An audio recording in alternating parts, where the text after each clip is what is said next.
오늘은 어버이 주일이지만 저는 계속해서 믿음의 이야기를 여러분과 함께 나누려고 합니다. 왜냐하면은 우리 성도들 가운데 참 효자들 참 많으셔요. 우리가 효도를 참 잘하지만 아무리 우리가 효도를 잘한다고 애를 써도 하나님만큼 우리 부모님을 잘 보살펴 주실 수 있는 분도 없습니다. 우리가 아무리 부모님을 잘 보살펴 드려도요, 언젠가 부모님들이 돌아가시게 될 텐데 그분들을 맞아주실 분은 우리가 아니라 하나님이시잖아요. 그래서 우리가 믿음의 이야기를 계속 이어나갔으면 좋겠어요. 우리가 자녀들을 키우느라고 참 애를 많이 쓰죠. 얼마나 돈도 많이 들이고 시간도 많이 들이고 정성을 많이 들이는지 몰라요. 하지만 우리가 아무리 많은 노력을 기울여도 그 자녀들을 평생 우리가 보살필 수는 없어요. 우리가 먼저 이 세상을 떠날 수도 있고, 혹은 그 자녀들도 언젠가는 자기네들끼리 독립하고 지들끼리 살겠죠. 그러면 그때는 누가 보살필 수 있을 것인가? 우리 하나님밖에 없어요. 그래서 저는 이 가정의 나라에도 계속해서 믿음의 이야기를 함께 나누길 원합니다. 오늘 우리가 디모데후서를 읽었는데, 이 디모데후서는 사도 바울의 유언장과 같은 그러한 말씀이죠.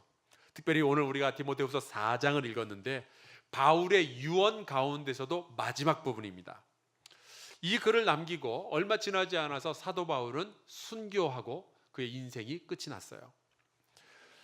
오늘 우리가 함께 읽은 이 말씀은 사도 바울이 자기가 가장 아꼈던 영적 아들 디모데에게 보낸 편지 글인데, 이거는 디모데에게 해당하는 말이다 라고 생각하지 말고 사도 바울이 죽기 전에 유언으로 나에게 남겨놨다라고 생각하고 이 말씀을 들으시면 더 큰 은혜가 있을 줄로 믿습니다. 저는 이제 저의 부모님에 대한 좋은 추억들이 많이 있어요. 지금도 기억나는 것 가운데 하나가, 제가 처음으로 바다를 봤던 것이 초등학교 4학년 때였습니다. 그때 저희 어머니 아버지와 함께 완행버스, 요즘도 완행버스라는 게 있는지 모르겠는데 완행버스를 타고 충청도 대천 해수욕장을 갔어요. 그래서 거기서 이제 해수욕을 하는데, 지금 생각해 보니까 그때 물이 굉장히 더러웠습니다. 뭐 둥둥 떠다니는 것도 많이 있고, 그런데도 아버지랑 같이 물장난하고 그러는 것이 얼마나 좋았었는지 몰라요. 그런데 지금도 제가 우리 부모님이 나한테 왜 그렇게 안 놀아주는 거야, 그렇게 생각하고 있다면, 옛날 부모님이 나한테 용돈 주시던 그것만 생각하고 제가 살아가고 있다면 저는 정말 철딱서니가 없는 사람인 거죠. 여러분, 우리 부모님들은 언젠가는 연세가 드실 거고 약해지실 것이고 병들게 되고 또 돌아가시게 됩니다. 그러니까 우리는 추억의 부모님만 생각하고 거기에만 머물러 있으면 안 되고, 그분들의 마지막까지도 우리가 돌봐드려야 된다, 우리가 생각해야 된다, 그것을 알고 있어야 우리가 철든 사람인 거죠. 그저께 우리 신민철 목사님께서 둘째 아들을 낳으셨어요. 우리 신민철 목사님 저 뒤에 계시는데 우리 축하합니다. 고맙습니다. 앞으로 자식 자랑 꽤나 좀 할 것 같아요. 근데 우리 성도들 가운데도 자기 주머니에 보면은 지갑이나 아니면은 전화기에 손주 사진 넣어가지고 다니시는 분들 계시죠? 싫다는데 굳이 보여주면서 우리 애 너무 예쁘지 않냐, 그런 거 돈을 내고서라도 자랑하고 싶은 분들 계시잖아요. 저도 우리 아들 둘이 있는데 어렸을 때 그 뭐 1살, 2살, 3살 요때 사진 보면은 너무 귀여워요. 여러분은 뭐라고 말씀하실지 모르지만 진짜 예뻐요. 하지만 이 아이들이 평생 이렇게 귀여울 거라고 생각한다면 그건 미친 거죠. 이렇게 예쁜 아이들, 이렇게 귀여운 아이들도요, 미운 5살을 지나야 되고 죽이고 싶은 7살을 지나야 되고요, 그 다음에 중학교 2학년 되면 사람이 달라져요. 질풍노도의 청소년 시기를 지나고, 그리고 그렇게 공부하라고 해도 게임만 하려고 달라붙는 20대를 지나고, 군대 가고 취직하고 결혼하라고 해도 안 하던 그 시기를 지나고, 언젠가는 또 갑자기 결혼을 하고, 그러다가 언젠가는 또 우리와 같은 부모를 책임지는 시기가 오게 됩니다. 여러분, 우리는 인생의 어느 한 부분에 꽂혀서 그것만 추억하고 살아갈 수는 없는 거예요. 우리는 처음부터 끝까지를 다 생각을 해야 되는 거죠. 그렇다면 여러분은 예수님의 어떤 부분을 기억하고 추억하며, 여러분이 누군가에게 예수님을 소개할 때는 예수님의 어떤 부분을 소개하시나요? 가끔 우리 성도들이 저에 대해서 우리 딴 사람에게 소개를 할 때 그런 말씀을 하시더라고요. 머리 하얀 목사님. 어제 제가 영화부 예배를 들어갔는데 그 영화부 예배 인도하시던 선생님이 저를 그렇게 애들한테 그렇게 소개를 했어요. 키 크고 머리 큰 목사님.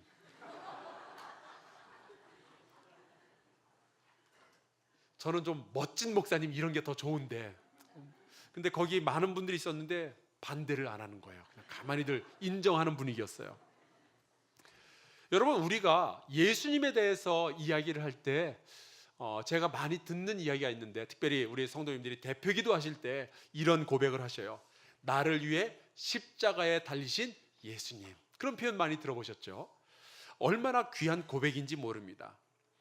그분은 어느 날 이스라엘에 2000년 전에 정치적 소용돌이에 휘말려가지고 억울하게 죽으신 그냥 그런 분이 아니라 나를 위해서 이 땅에 오시고 나의 죄를 용서하시기 위해서 십자가에 달려 죽으셔서 나를 구원하신 예수 그리스도이신 거예요.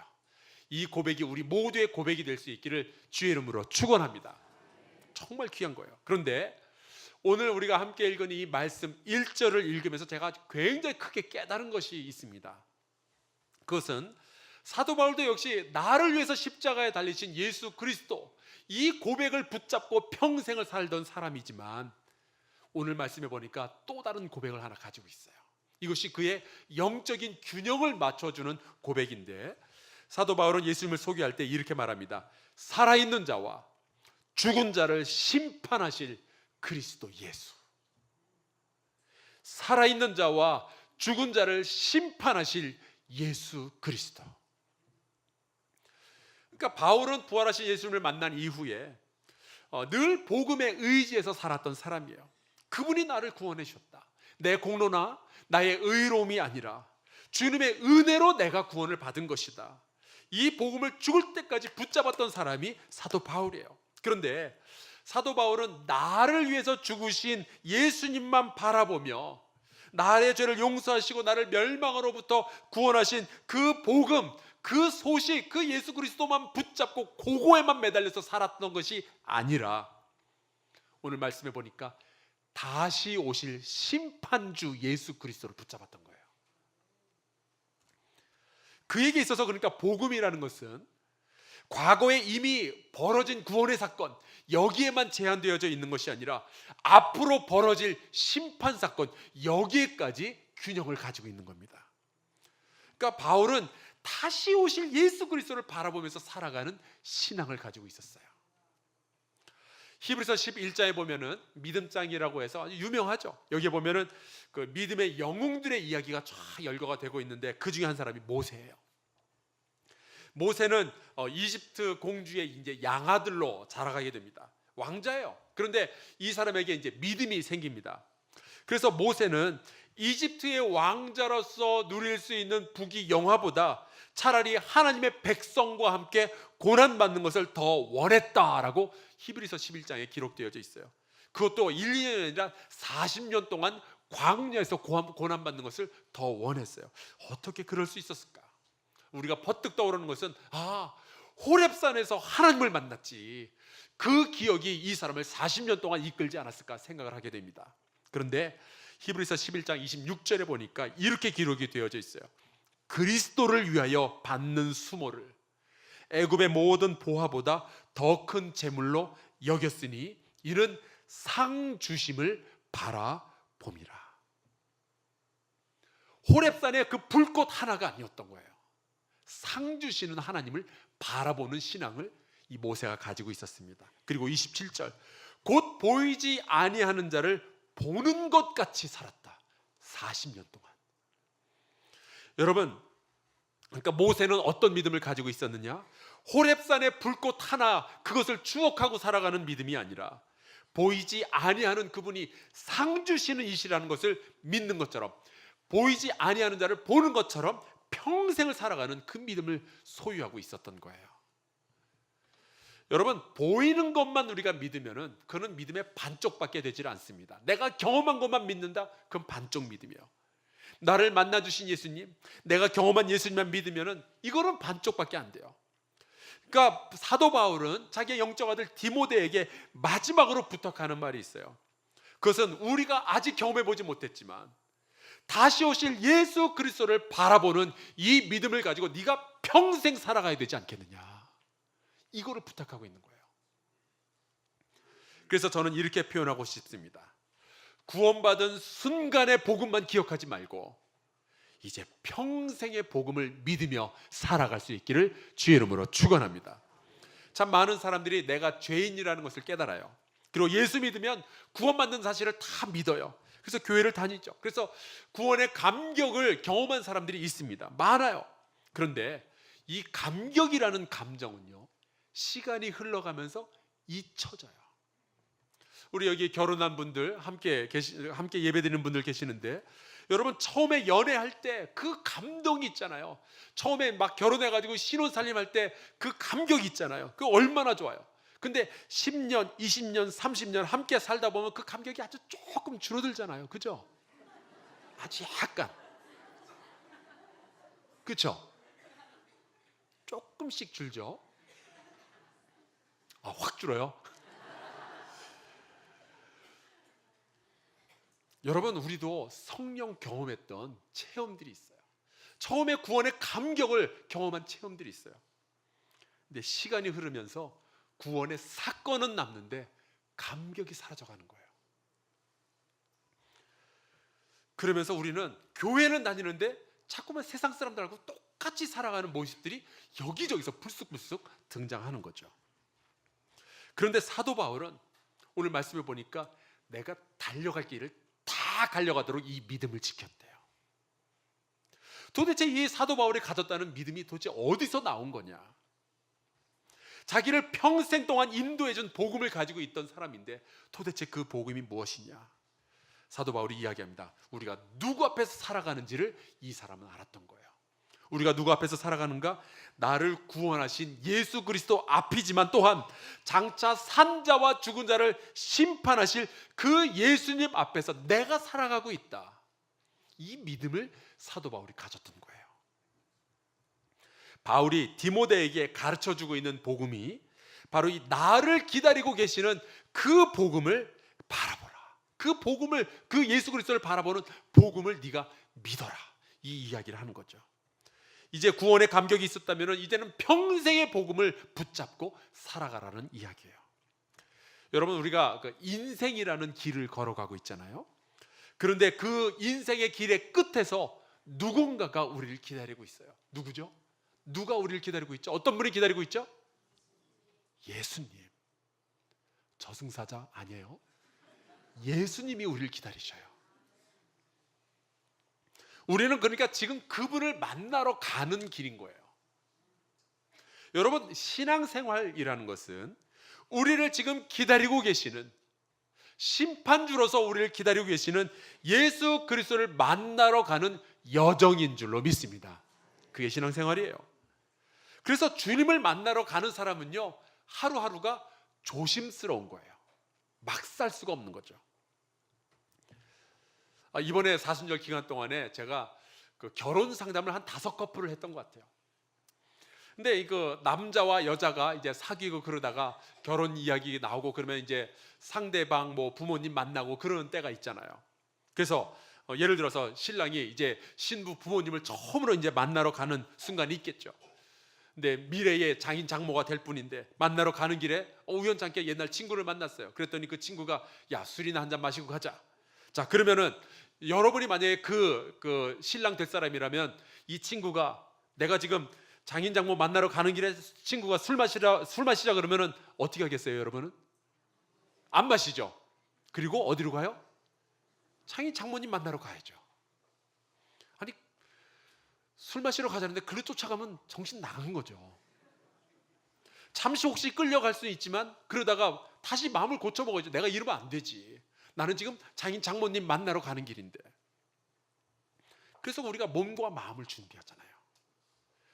지금 사도 바울이 디모데에게 아주 분명하게 말하는 것이 있는데, 이제 장차 산자와 죽은 자를 심판하실 그분이 우리를 기다리고 우리가 그분을 만나러 가는 길인데, 우리가 반드시 조심하고 경책하고 권면하고 해야 될 일이 있다는 거예요. 여러분, 복음은 우리가 구원받을 때 잠시 누리는 것이 아니라 나를 평생 동안 인도하는 능력이 있는 줄로 믿습니다. 그분이 우리를 기다리시고 우리가 그분 앞에서 살아가니까, 그래서 바울은 엄히 명할 말이 있다는 거예요. 이 말을 바꿔서 말하자면 정신 똑바로 차리라는 거예요. 나를 기다리시는 그분을 좀 바라보라는 거예요. 왜냐? 지금 그분이 나를 보고 계시니까. 그래서 바울이 엄히 말하는 것이 무엇이냐? 2절에 나와요. 제가 읽겠습니다. 너는 말씀을 전파하라. 때를 얻든지 못 얻든지 항상 힘쓰라. 범사의 오래 참음과 가르침으로 경책하며 경계하며 권하라. 여러분, 우리가 심판하실 예수님 앞에서 무엇을 하고 살아야 되는가? 말씀을 전파하라는 거예요. 여기 보니까 말씀을 언제 전파하래요? 때를 얻든지 못 얻든지. 그리고 언제 힘쓰래요? 항상 힘쓰라. 여러분, 이미 죽은 분들에 대해서는 우리가 어떻게 할 수 없어요. 하지만 우리가 사랑하는 사람들 가운데 살아있는 분들이 있잖아요. 근데 그들이 그냥 예수 모르고 그냥 죽게 만들 수 없다는 거죠. 왜냐? 구원받지 못하고 종말을 맞이하게 되면 그 끝은 끔찍하니까. 우리가 그 사람을 사랑한다면, 아낀다면, 그리고 주님께서 다시 오신다는 것을 우리가 분명히 믿고 그분이 심판주라는 것을 우리가 믿는다면 어떻게 우리가 가만히 있을 수 있겠느냐 하는 거예요. 우리가 구원의 순간만 즐거워하고 만다면 몰라도 그 주님이 다시 오신다는데, 우리가 사랑하는 그 사람, 그가 남편이든 자식이든 아내든 부모든 우리가 친구든 복음을 전해야 되지 않겠느냐 하는 겁니다. 그런데 여러분, 전도를 해보시면 아시겠지만 전도가 쉽습니까? 어렵습니까? 어려워요. 그게 근데 이유가 있습니다. 굉장히 많은 분들이 전도를 하다가 잘 안 되면 내가 뭘 잘못해서 그렇다라고 생각을 해요. 뭐 그런 이유도 혹시 있을 수 있습니다. 근데 여러분, 너무 그렇게 걱정하지 마셨으면 좋겠어요. 전도가 잘 안 되는 이유는 여러분 때문만이 아니에요. 오늘 본문 3절 4절을 보니까 이런 말씀이 있어요. 때가 이르게 되는데, 어떤 때냐? 사람이 바른 교훈을 받지 않으려고 하는 때가 있대요. 그 시대가 이르게 된대요. 그리고 허탄한 이야기들을 진리보다 더 좋아하는 시대가 오게 된대요. 여러분, 그 시대가 언제일까요? 지금 우리가 살아가는 시대인데, 더 정확하게 말하자면 지난 2000년 동안 내내 그런 시대였어요. 시대가 이 모양이니까 사람들이 진리에서 자꾸만 귀를 돌이키니까, 그러니까 차라리 포기해라. 아니에요. 5절에 뭐라고 말씀하시느냐? 그러나 너는 모든 일에 신중하여 고난을 받으며 전도자의 일을 하며 내 직무를 다 하라. 실망하지 말고 계속 말씀을 전하라는 거예요. 여러분, 우리가 살아가고 있는 이 세상은 진리에서 돌이키는 것이 오히려 상식처럼 느껴지는 세상입니다. 굉장히 많은 사람들이 요즘 제 마음을 아주 좀 안 좋게 만드는 사람들이 있는데, 동성연애하는 것이 권리다. 오케이, 알겠어요. 근데 그런 사람들이 그렇게 옷을 벗고 시청 앞에서 난리를 쳐야 되겠냐고요. 그냥 지들끼리 그냥 조용히 하지 왜 그렇게 난리를 치는지 모르겠어요. 그리고 그걸 가지고 뭐라 그러니까 사람 차별했다고 법정에서 보자고. 그것도 모자라서 죄가 아니라고 인정해달라고 그렇게 이야기를 하는데, 여러분, 우리가 살아가고 있는 세상이 그런 세상이에요. 그래서 우리는 어떻게 해야 되는가? 사도 바울이 아주 분명하게 엄히 명하는데 이렇게 말합니다. 내 직무를 다하라. 왜요? 예수께서 다시 오시니까. 순간의 복음이 아니라 평생의 복음을 믿는 사람에게는요, 평생의 사명이 주어지게 되는 거예요. 누군가에게 때를 얻든지 못 얻든지 복음을 전하고 그 사람을 구원하기 위해서 애쓰는 사명이 우리에게 주어진 줄로 믿습니다. 그렇게 우리가 전도하다 보면은 전도가 되는 사람도 있고 안 되는 사람도 있어요. 근데 그런 과정 속에서 우리가 경험하게 되는 것이 있습니다. 여러분, 제가 목회하다가 깨달은 게 있는데 믿을 것 같은데 안 믿는 사람들이 있어요. 정말 잘 믿을 것 같은데 얘기해 보면은 예, 제가 믿을게요. 그리고 절대로 교회 안 오는 사람들이 있어요. 아마 이 자리에도 내 남편은 예수만 믿으면 100점짜리인데 다 좋은데 예수 안 믿는 그것 때문에 평생 좀 한이 된 분들이 이 자리에도 아마 계실 거예요. 그런데 더 놀라운 게 있어요. 뭔지 아세요? 우리 주변에 보면은 정말 예수 안 믿을 사람 같은데 예수 믿는 분들이 있어요. 그거를 두 글자로 뭐라 부르는지 아십니까? 기적. 우리 교회에 기적 같은 사람들이 많이 있어요.